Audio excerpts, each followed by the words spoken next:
You can make a cat watch over your vegetables. You can make a goat watch over your meat. But you can't make a man watch over either of them. You're welcome, viewers. Today we shall try to complete the tablet of October 27 to November 2nd, 2002. Let's go straight away. The next story is this evil practice must stop. Dear editor, the practice where petrol sellers or fuel stations hoard petrol in anticipation of price hikes is is a very criminal practice that should be ruthlessly nipped in the bud. First, paragraph first, it causes so much inconvenience to motorists who have to roam everywhere looking for fuel when there are stocks hidden by selfish, greedy, and avaricious petrol retailers. Uh, why should motorists be held to ransom because of a greedy few? It's actually irritating, disgusting, cruel, and nonsensical, and must be condemned in no uncertain terms. Do you blame them? Let's blame the IMF or those people who are managing our markets, those people who can keep on changing the prices of petrol. Hmm? They should also be blamed. Okay. Must be condemned in no uncertain terms. Paragraph. A few must even be passed against hoarding. If the sellers think they can't be disposed of, they must be joking. They don't have a monopoly because government can decide to retail fuel and not require their services, and they will be the loser. Sir, I think people should I think people should raise their voices high over this totally outrageous nonsense being inspired by greed and the parochial interests of individuals. My point is that if society doesn't rise up against this super nonsense, it will perpetuate, it will perpetuate, full stop. While a few make millions, many suffer. It is just against moral justice. The writer, a lady, Hilda Foster Accra. Hilda, thank you very much. I hope you are listening to this. We are repeating your story here. Eh? A poor man like Sule Imoro is repeating your story here. Okay. They graduate as homosexuals. In Ghana, we say homo.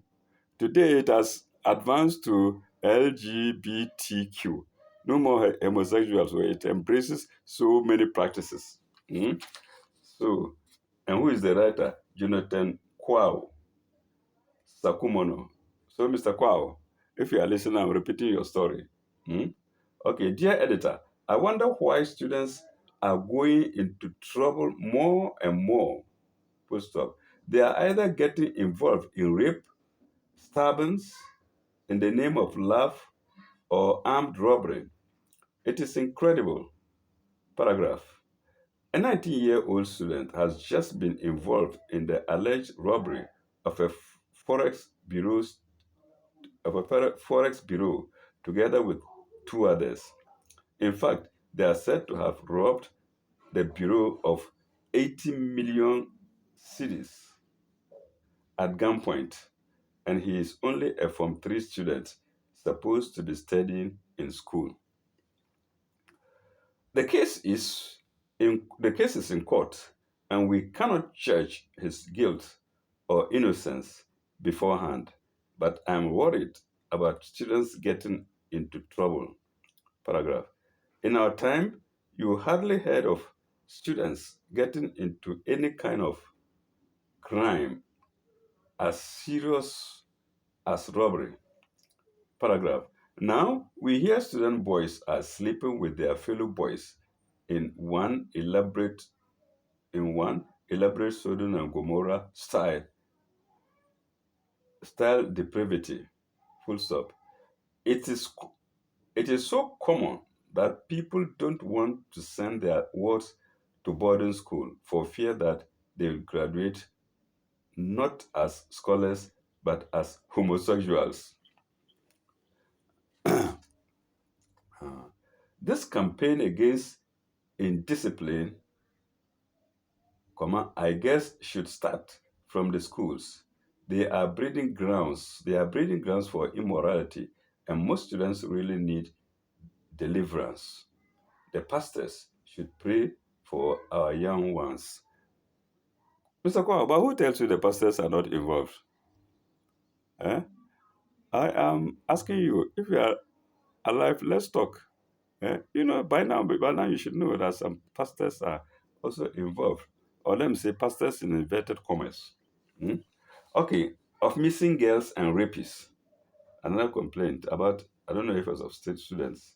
There are so many missing people in the system, and tragically, most are young girls.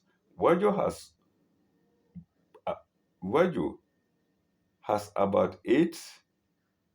Wajo has about eight, and their parents are being sought.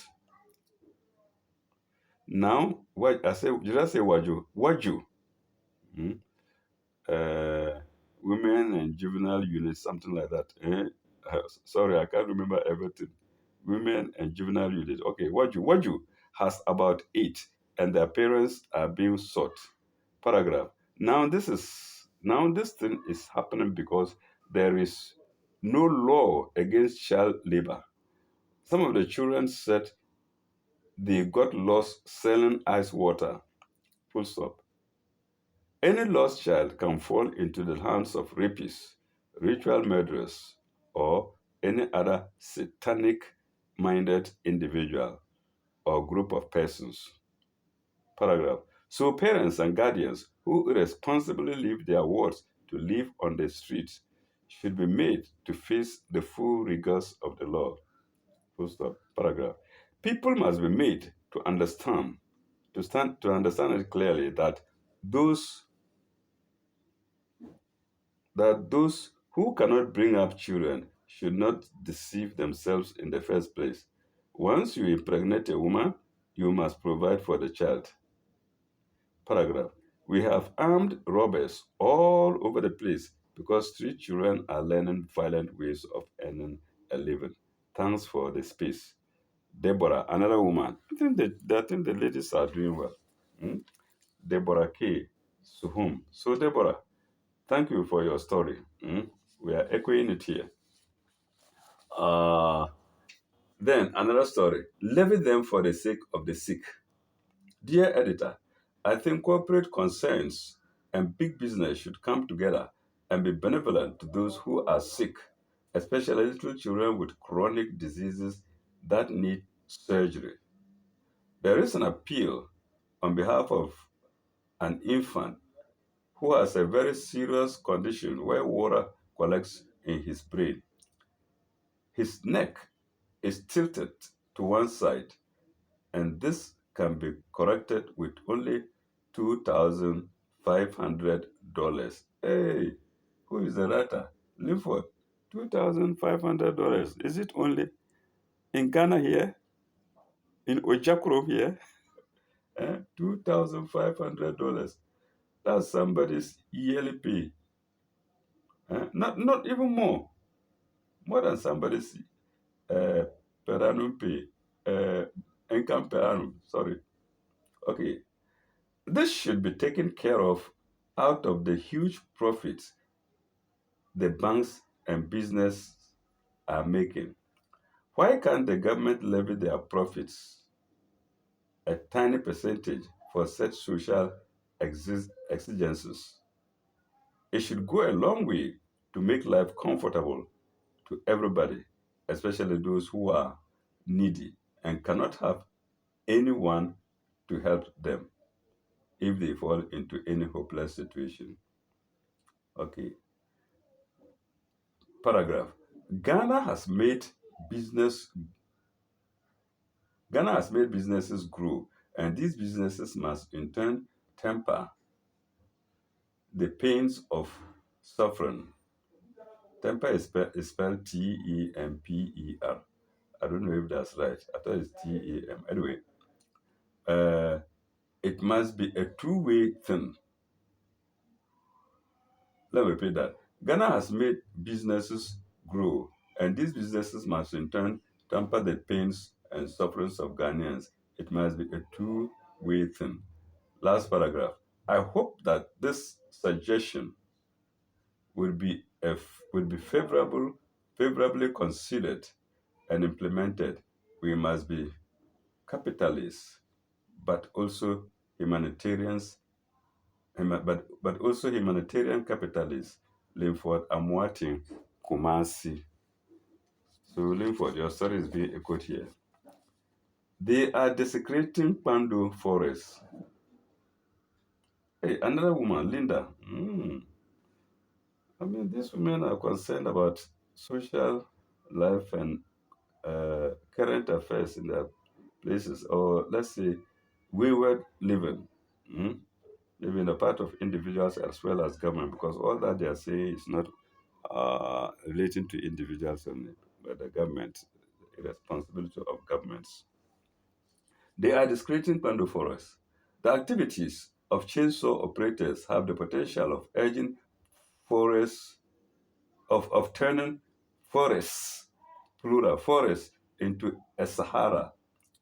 The Pando Forest Reserve, for instance, of about 5,750 hectares, is under siege by illegal chainsaw crooks.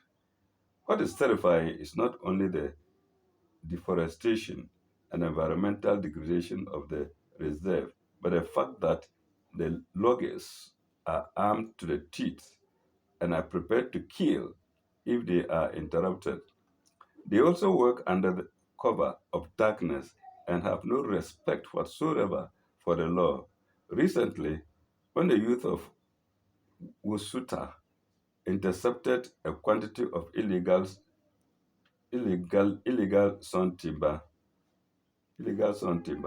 a chainsaw operator called Alavanyo Kwame and his gang went to the area council offices and forcibly took them away. The chief of the area,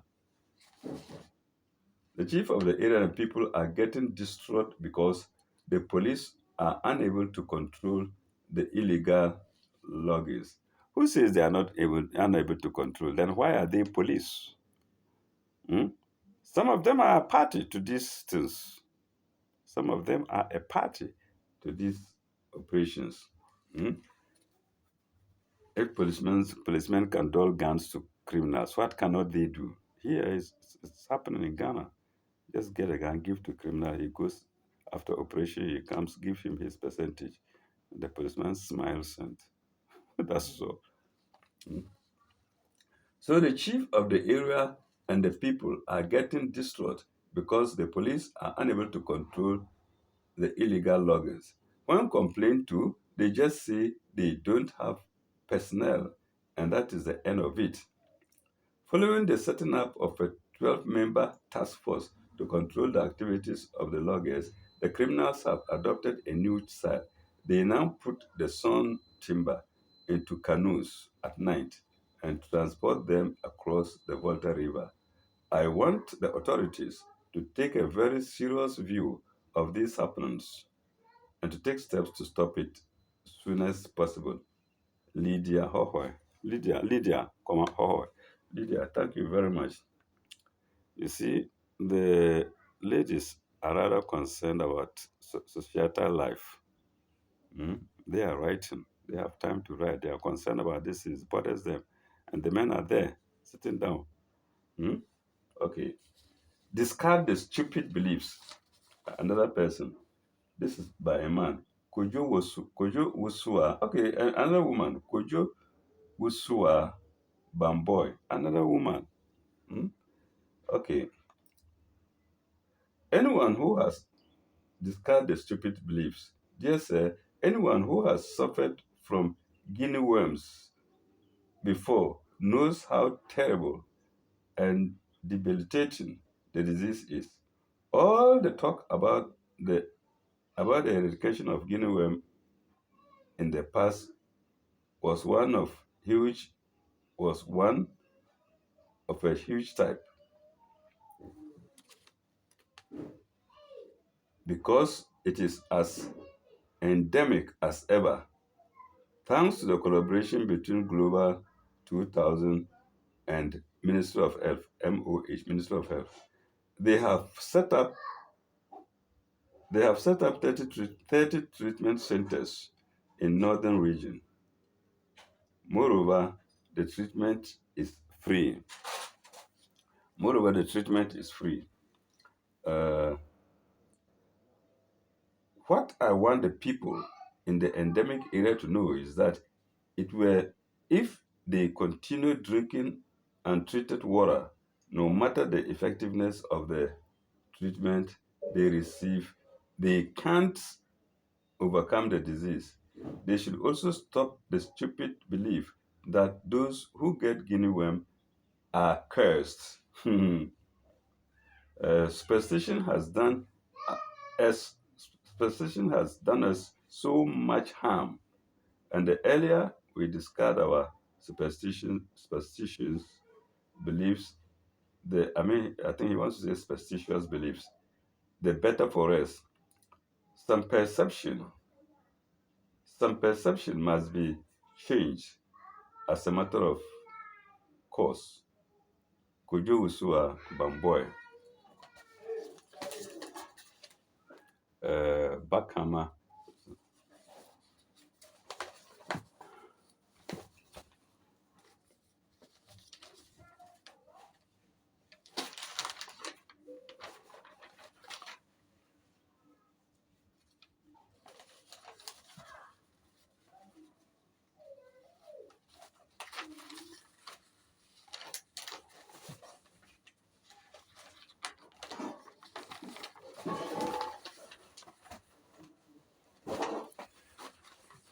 So viewers, I think we've done with this paper.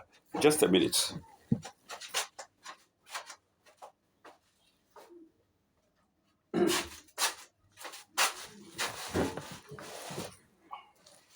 Uh, you will see that some of the papers, I've cut out some stories. And I've seen one here that I wish to discuss with viewers. Oh, where have I put it?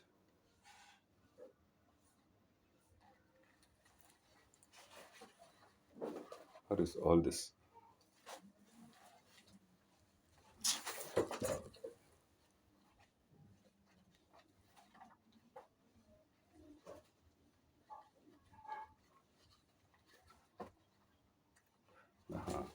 Here it is. I've, you can see the paper that I cut out. Uh, no, it's because of this page. This page. Uh, this is a paper of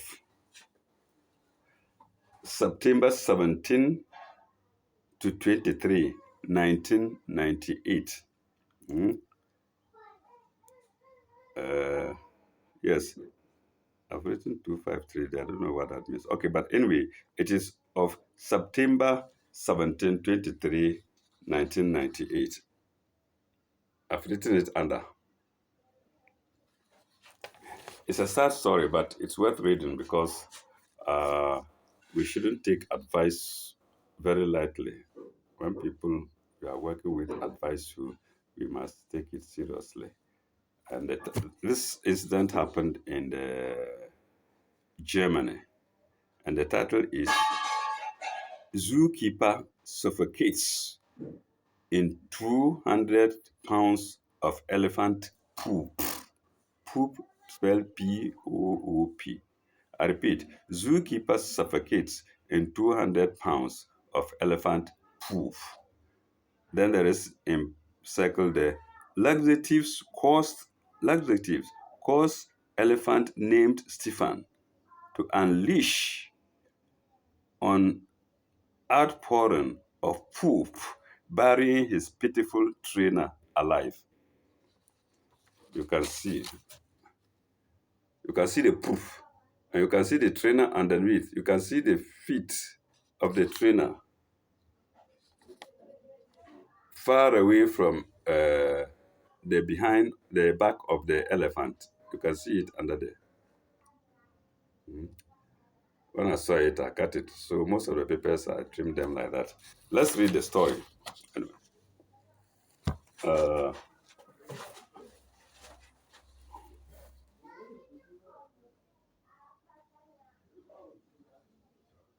Paderborn, sorry if I'm not calling this word right. Paderborn, comma, Germany, dash.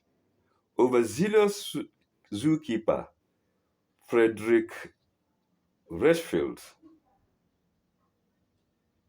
Frederick Reshfield fed his constipated elephant, Stefan, 22 doses of animal laxative and more than a bushel of berries, more than a bushel of berries, figs, and prunes before the plucked up pancadem finally let fly, dash, and suffocated his keeper under 200 pounds of poop. Investigations say ill-fated Friedrich, 46, was attempting to give the ailing elephant an olive oil enema when, when the relieved beast unloaded on him like a pump truck, like a pump truck full of mud. Paragraph. The sheer force of the elephant's unexpected defecation knocked Mr. Richard to the ground, where he struck his head on a rock and lay unconscious as the elephant continued to evacuate his bowels on top of him. So you can see this elephant did it deliberately. Hmm? You see the picture, you see that it did it deliberately. Why go down and continue releasing your poop on him? I believe it was deliberate. Why, I don't know. Why the man fell, while Frederick fell on a rock too, nobody can answer. That's why I call some of these things, I call these things signs. You see, first of all, he was trying to help the elephant. Mm. Giving so much food and sedatives, laxatives to make it release. And then all of a sudden it did in a wrong way and deliberately went reverse and heaped his stuff, heaped his poop on him. So let's see. Uh, let's uh to evacuate his bowels on top of him, said flabbergasted Paderborn police detective Eric Den. With no one there to help him, he lay under all that dung for at least an hour before a watchman came along. And during that time, he suffocated. He suffocated. You can imagine the heat of the poop. Hmm? Okay. It seems to be just one of those freak accidents that happen sometimes. A billionaire to one shot, at least. Sorry, a billion to one shot at least. The heartbreaking tale of constipation and tragedy began April 23rd when the conscientious zookeeper noticed that his prize, 8,000 pound African elephant, didn't seem to be producing his usual poop aplenty. Frederick had actually been concerned for several days because he knew that severe constipation can kill an elephant. Assistant zookeeper Kurt Herman recalled. So he was rather trying to save this elephant, this wicked elephant. Let me call it wicked. He told me he was going to stay late that Thursday night to treat Stefan with laxatives and possibly give him an enema. Paragraph. I offered to help, but he sent me at home.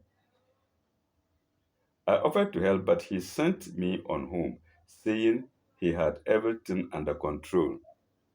So you see. But 2 hours later, horrified night watchman Walker Pleasure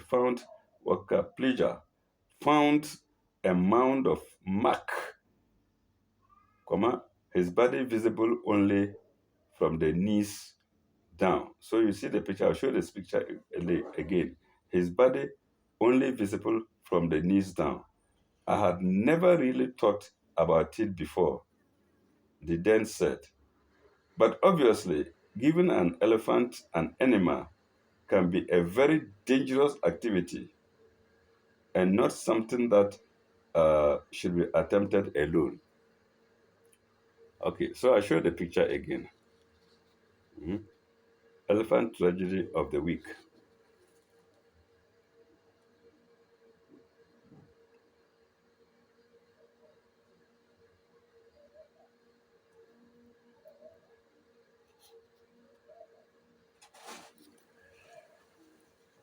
Thank you very much, viewers. So this is a lesson for all of us, everybody. Mm. Dealing with animals can be very, very, very, very risky, whatever the animal is. Mm. Because we have brains, they also have brains. Their brain is that of the forest. Wickedness. That's why they say, what do you, jungle justice. Uh, I believe this elephant deliberately released its content of the bowl on top of this sympathetic zookeeper. Or what do you think, viewers? Thank you very much. Till we meet again. We've done 3 videos with the tablets. Hopefully next time we go to the Quran to see the science, to continue with the science in there. Thank you very much. Bye bye.